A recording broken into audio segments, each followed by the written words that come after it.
Bonjour, je suis Soukaina Tour, je fais partie du groupe de Monsieur Fertaoui Mohsin et de Mademoiselle Green Sheima. Sous l'encadrement de Monsieur Khalid Joundi, je vais vous présenter ce tutoriel concernant Chrony. C'est sous le projet de fin d'études de notre formation en BTS en système et réseau informatique.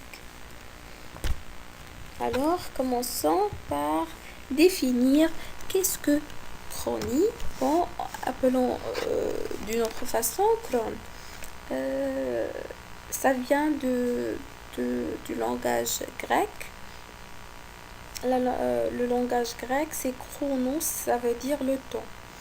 Cron est un programme qui permet aux utilisateurs des systèmes Unix d'exécuter automatiquement des scripts et des commandes ou des logiciels à une date ou une heure spécifiée à l'avance ou selon un cycle défini à l'avance. Par exemple, je veux exécuter une tâche, par exemple, chaque minute, ou bien chaque heure, ou bien chaque jour. Ça fait alors que j'ai un cycle bien défini que je veux répéter ma tâche et ou bien la commande que je veux exécuter. Alors, Chrony peut être bien utile pour cette situation. Le nom est dérivé du grec chronos, signifiant le temps, c'est déjà dit. Il s'agit d'une fonctionnalité très utile pour des tâches routinières d'administration système. C'est souvent utilisé par un administrateur, mais elle peut très bien être exploitée pour toute autre chose. Par exemple, j'en ai quelque chose à faire, mais c'est loin d'être administration de la machine. Je peux bien utiliser Chrony pour faire cette tâche là ou bien exécuter ces commandes là périodiquement. Alors commençons par créer le mot de passe. Voilà, ouvrir un terminal, être comme un administrateur. Bon, j'ai pas écrit le même password, donc voilà, c'est ça. Je vais faire ce que je veux faire maintenant, c'est savoir si j'en ai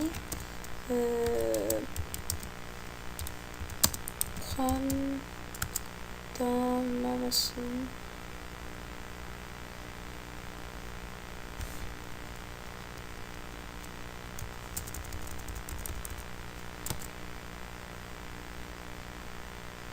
Bon, je l'ai pas, alors je dois l'installer. Je dois installer Chrony. Voilà.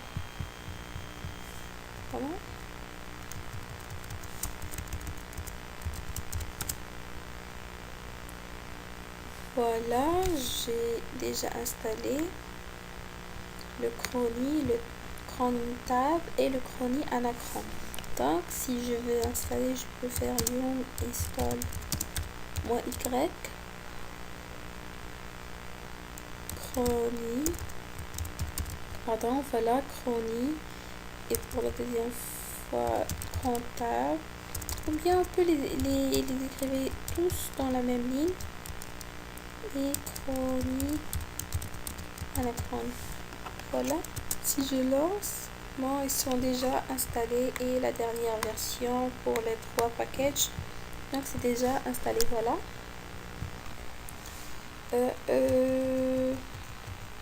On va savoir si c'est la statut de ce service, puisque cron c'est un service, donc service cron des statuts. Voilà, is running, ce qui veut dire il est bien démarré. Voilà. Je cherche dans la direction, bon, je change de direction vers ETC et je fais un ls-l concernant tous les fichiers ou bien les dossiers qui commencent par cran. Voilà. Comme vous voyez, on a cron deny, cron tab, cron t, cron daily, hourly. Voilà, il y a plein de fichiers. Qu'est-ce que je vais faire un cap pour cron tab parce que ce cron tab, ce fichier là, c'est le fichier, comme c'est le fichier de configuration de le service cron. Voilà, ça permet de voir la structure que une personne peut écrire. Voilà, c'est un exemple of job definition.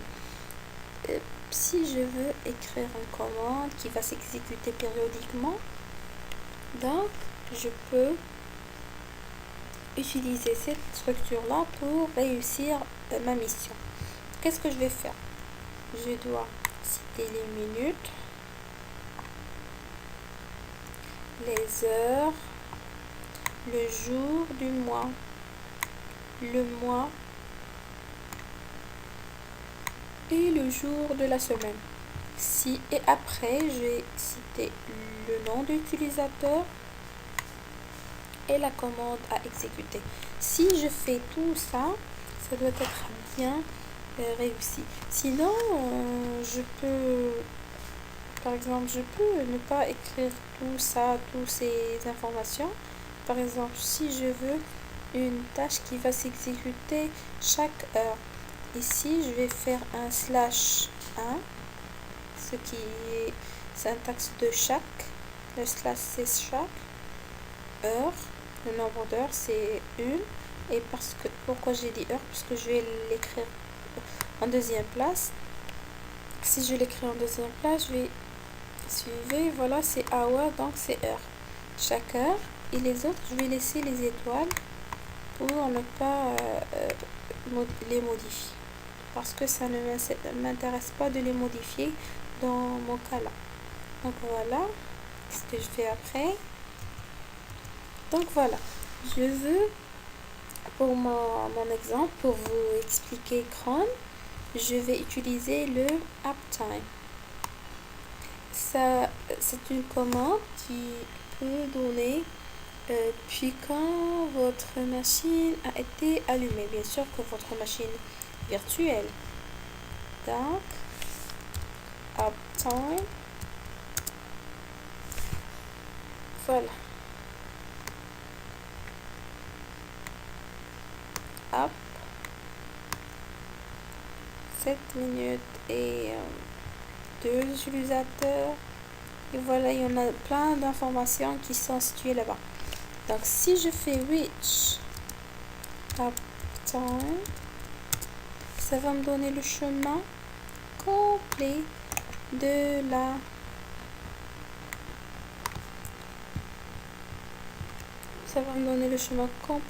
commande. Après, j'ajoute dans cron tab cette ligne. Bon, je vais le faire pour vous expliquer. Bon, voilà nano. Qu'est-ce que je fais? Bon, minutely, je vais faire chaque minute et 4. Voilà, c'est 4. L'utilisateur, mon utilisateur s'appelle Santos et la commande à utiliser c'est usr bin uptime. Bon, j'ai écrit la commande avec son chemin complet. Voilà.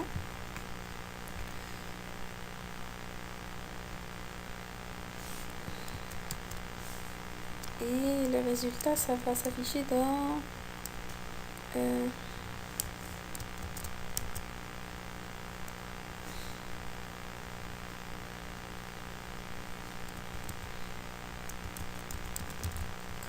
test. Voilà. C'est la même chose que j'ai fait ici, mais bien sûr avec un...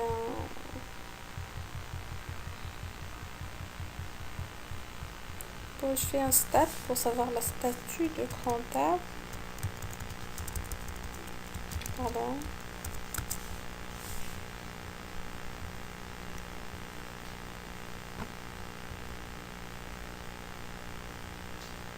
Voilà, il y a quelque chose qui a changé.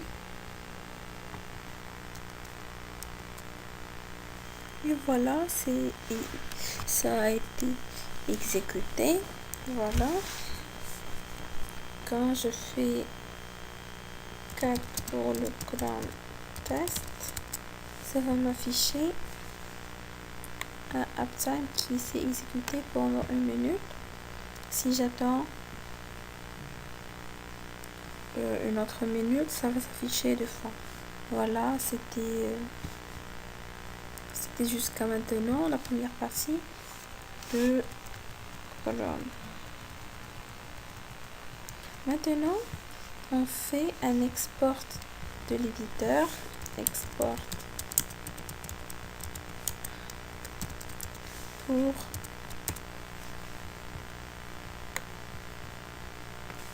intéresser.